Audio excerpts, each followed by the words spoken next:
Been a week, my boy. It has been a week full of yours, and more yours. But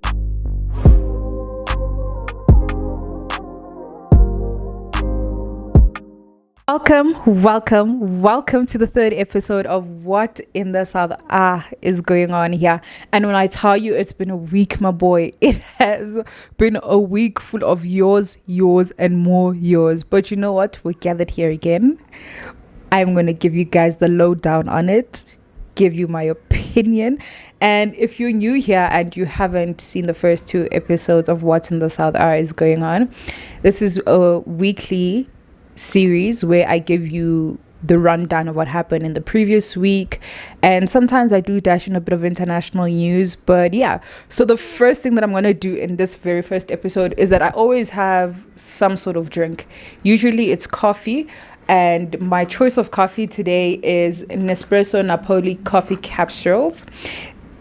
This is what they look like, and the roast of this is like at 13, so it's quite a heavy roast.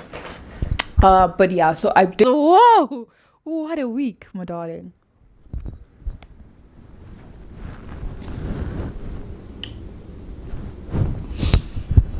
So a couple of weeks back, this is not funny. A couple of weeks back, the VIP security personnel, so the deputy president's security intel, attacked four motorists on a highway. This was caught on video, and obviously the question around is like, why would the deputy president's security be attacking citizens? Cool stuff. So they handed themselves in, I believe, in the past week, because they were saying that there's investigations that need to be done. And it's like, what investigations do you need when you have footage of their faces and the act that they were committing? What else are you investigating? But anyway, they handed themselves in this past week, and they were in court. And it came to light that whilst this attack was happening, the deputy president, he was in the vehicle when this attack was happening. So there was a whole bail application. I don't think they received bail. But yeah, it's still an ongoing thing. But when those news came into light that the deputy president was in the vehicle, it kind of like raises questions, Guti. So our deputy president is assaulting citizens. What happened to democracy? This is not Zimbabwe. This is not Zimbabwe where we have a president or even a deputy president attacking their citizens. But anyway, that is still an ongoing thing. And yeah, I'll give you guys an update as soon as there is an update.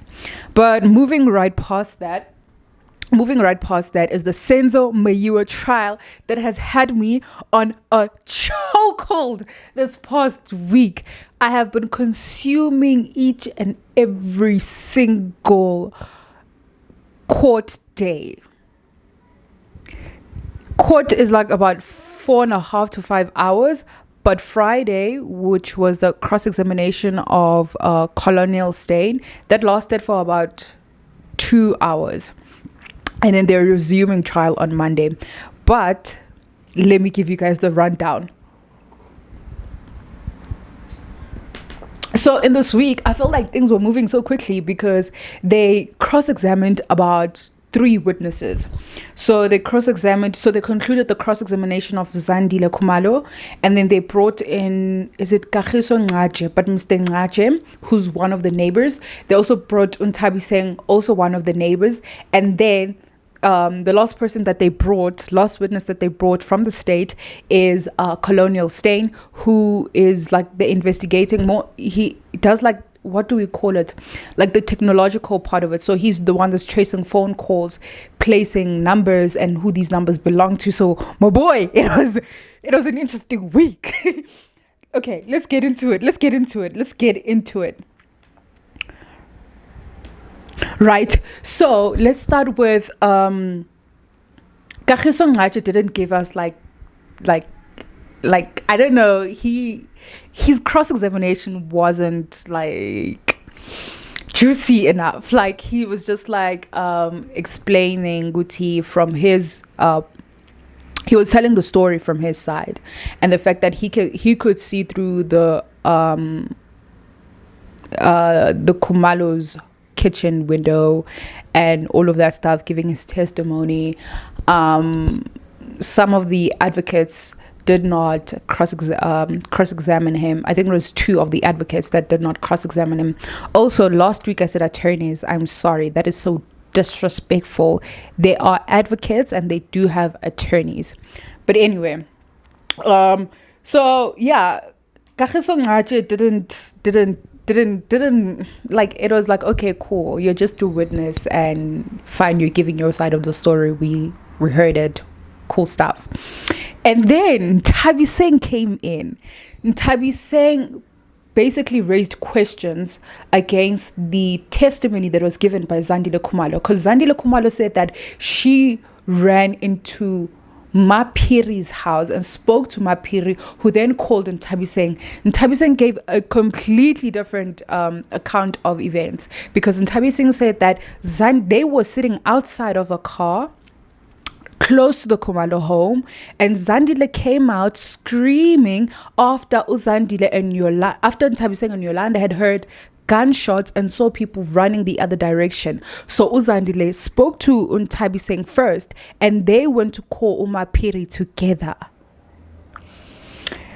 And I'm just like, what this does is that it is basically questioning the accuracy of Zandile Khumalo's testimony. And the whole point of a cross-examination, at least for the advocates that are representing the accused, is to kind of like poke holes into the state's witnesses. So interesting times, my boy, interesting times. Okay, cool. Let's move to I would say the big news of the entire week. So the state called the 3rd witness, and I mean 3rd in the week. I don't know, I think he's like the 6th witness or something like that. Colonial Stain, who basically said that before the incident and after the incident, the accused, I think Umtobisi, accused number 5, the one with the dreadlocks, the person that they keep referring to as the one with the dreadlocks, he's the person that got in contact with Kelly Khumalo days prior before the incident and after the incident. And how he does this is that the accused used about 5 or 6 different numbers, but they were able to locate all of these numbers to that person. So yeah, he basically said that the accused was in touch with Kelly Khumalo. And then how then he connected number 5 to accused number 3, I believe, is that they were also in touch. So currently there is one person, and I think that's accused number 4, who has not been connected to the rest of them with regards to cell phone connections. But as much as this is like exciting and stuff, I think it's exciting for me because then I await for Mshololo, who's representing accused number 5. What argument is she going to put forward that will kind of like not even argument, but like how when they cross-examine who's this, the witness, so Colonial Stain, what questions are they going to pose to him?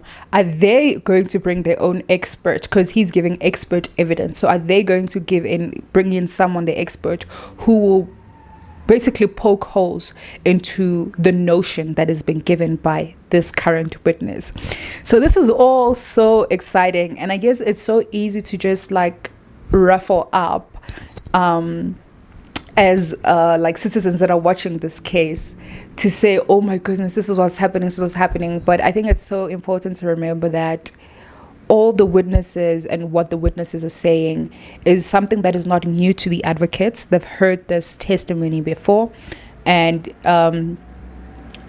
as much as it might be like revelation to us, to them they've seen the statement, they've had it for weeks, perhaps even months.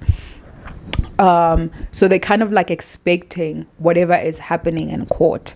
But personally, I'm looking forward to hearing Advocate Mshololo's cross-examination of this witness when such a notion has been posed. But yeah, that's mostly about it in terms of the Senzo Meyiwa case. As I said, it is consuming me daily. I am in it. Like, I am in it. I am in it, and I'm so happy that we're finally at a point where we're kind of like seeing progress. And yeah, fingers crossed that we're able to see justice prevail, and the people that need to be held accountable are held accountable. Because for me, what this is now saying is kind of like, because at first my thought was there was never intruders. Perhaps there was an argument that happened in the house and mistakenly Senzo got shot. But now I'm of the opinion that perhaps there were intruders, but perhaps this was planned. I'm not saying who planned what and who is guilty, but as the court proceeds, as the trial proceeds, like, my opinion and my notions are like ever changing. So I'm looking forward to this week, cross-examination of the current state witness, and just seeing which other witness that the state brings. But yeah, in terms of the Senzo Meyiwa trial, that's currently where we are. And yeah, I'm just going to leave it at that, and I'll be tuned in for the next week to see what the current updates are and how my notion of what could have happened on that fateful night, if it changes. But yeah, let's move on to the next news. You know what? South Africa is a movie. So JUB is back in court on charges of alleged rape by Amanda de Pont. And yeah, man, you know, rape is always a serious thing. But yeah, I guess I'll just share it on here because it's one of the breaking news, you know, given the fact that JUB is a convicted murderer who was just released, I believe, a year or two ago, on parole. So I'm just curious to see what these rape charges could possibly lead to, given that he's a convict. So yeah, man, yeah. Yeah, I don't have any other opinion to share about it. Yeah, he will be back in court, I believe the end of August. And yeah, we'll see. I'll give you guys an update as soon as there's an update regarding that. But yeah, in terms of breaking news, I think those are like the top news. No, but something that happened 2 days ago on international news now is Cardi B.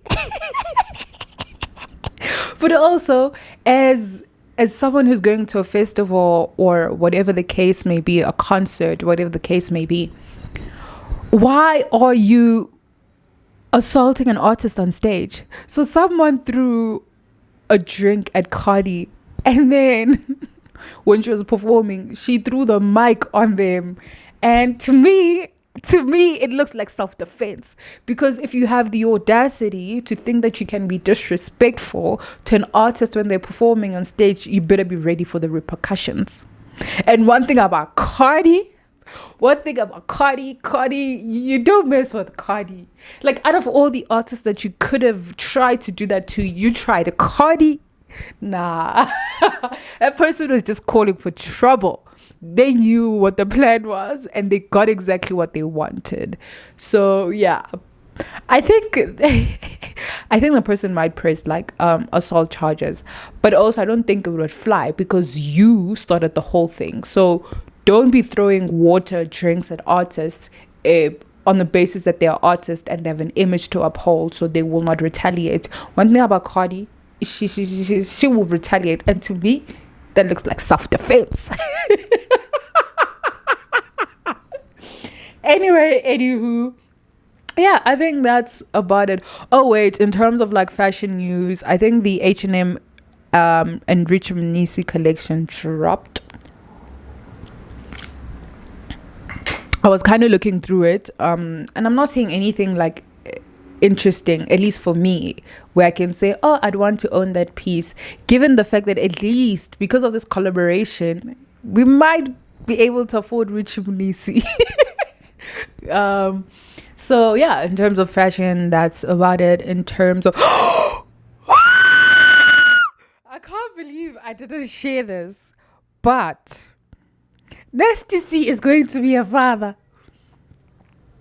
First of all, congratulations to them.